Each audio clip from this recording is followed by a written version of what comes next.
Today we're going to talk about the 9 categories of language and language acquisition skills.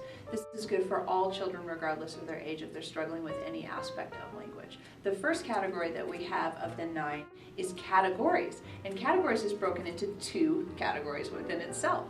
The first one is where you give the child a big category and you ask them to provide a detail that would go in it. And the second one is you provide them the details and then they have to choose what category that actually is.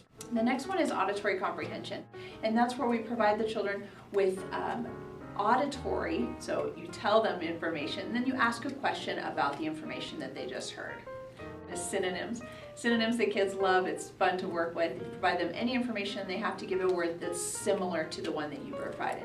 And then the opposite of that is obviously opposite, the antonyms. Children love to play with the opposites. They love to make silly ones as well as the realistic opposite. What's the make a funny opposite, like the tent is flying up in the sky? Next one is yes/no questions, and that is where you tell the child some information and all they have to do is answer yes or no. I don't know because you just say yes, no. Yes, and. Word find is where you provide a sentence with the noun left out as a blank and then they have to fill in that noun. Functional naming is a very interesting one and the kids really struggle with that.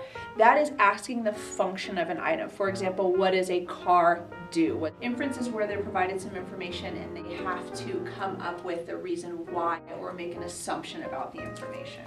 And those are the 9 categories of language. Thank you, Ms. Jill.